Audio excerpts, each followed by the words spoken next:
முதல் வாசகம். ஆண்டவர் வானத்திலிருந்து சோதோம் கொமோரா நகர்களின் மேல் கந்தகமும் நெருப்பும் பொழியச் செய்தார்.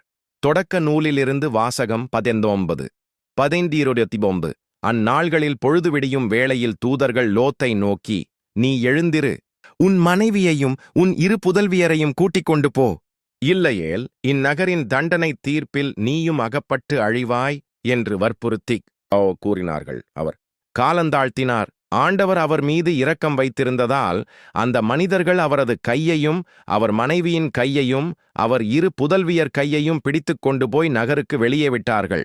அவர்களை வெளியே அழைத்து வந்தவுடன் அந்த மனிதர்கள் அவரை நோக்கி, நீ உயிர் தப்புமாறு ஓடிப்போ, திரும்பி பார்க்காதே, சமவெளி எங்கேயும் தங்காதே, மலையை நோக்கி தப்பி ஓடு, இல்லையேல் அழிந்து போவாய் என்றார்கள். லோத்து அவர்களை நோக்கி, என் தலைவர்களே, வேண்டாம், உங்கள் அடியானுக்கு உங்கள் பார்வையில் இரக்கம் கிடைத்துள்ளது.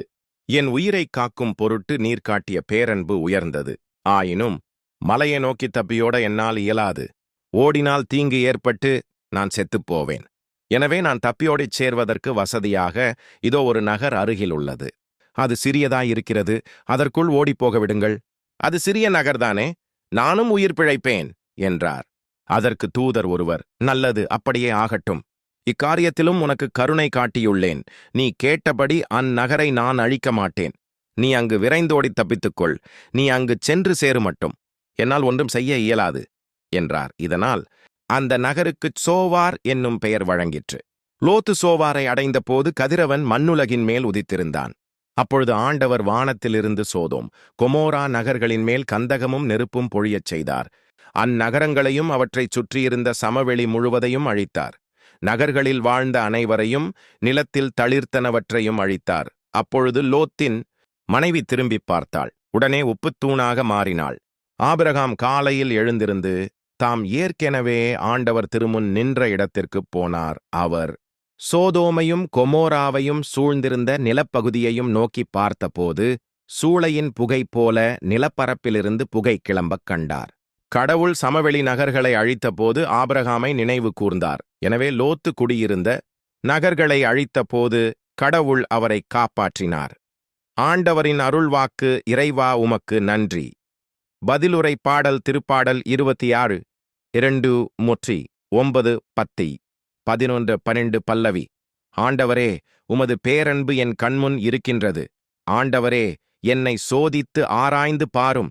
என் மனத்தையும் உள்ளத்தையும் புடமிட்டுப் பாரும். ஏனெனில் உமது பேரன்பு என் கண்முன் இருக்கின்றது. உமக்கு உண்மையாக நடந்து வருகிறேன். பல்லவி. ஆண்டவரே, உமது பேரன்பு என் கண்முன் இருக்கின்றது. பாவிகளுக்குச் செய்வது போல் என் உயிரை பறித்து விடாதீர். கொலைவெறியர்களுக்குச் செய்வது போல் என் வாழ்வை அழித்து விடாதீர். அவர்கள் கைகளில் தீச்செயல்கள், அவர்கள் வலக்கையில் நிறைய கையூட்டு. பல்லவி. ஆண்டவரே, உமது பேரன்பு என் கண்முன் இருக்கின்றது. நானோ மாசற்றவனாய் நடந்து கொள்கின்றேன். என்னை மீட்டருளும், எனக்கு இறங்கியருளும். என் கால்கள் சமமான தளத்தில் நிற்கின்றன. மாபெரும் சபையில் ஆண்டவரை புகழ்ந்திடுவேன். பல்லவி. ஆண்டவரே, உமது பேரன்பு என் கண்முன் இருக்கின்றது. நற்செய்தி வாசகம். இயேசு எழுந்து காற்றையும் கடலையும் கடிந்து கொண்டார். உடனே மிகுந்த அமைதி உண்டாயிற்று. மத்தேயு எழுதிய தூய நற்செய்தியிலிருந்து வாசகம் 8 21-27. அக்காலத்தில் இயேசு படகில் ஏறவே அவருடைய சீடர்களும் அவரோடு ஏறினார்கள். திடீரெனக் கடலில் பெருங்கொந்தளிப்பு ஏற்பட்டது. படகுக்கு மேல் அலைகள் எழுந்தன. ஆனால் இயேசு தூங்கிக் கொண்டிருந்தார். சீடர்கள் அவரிடம் வந்து, ஆண்டவரே, காப்பாற்றும், சாகப் போகிறோம் என்று சொல்லி அவரை எழுப்பினார்கள்.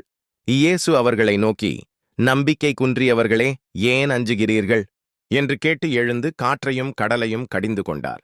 உடனே மிகுந்த அமைதி உண்டாயிற்று.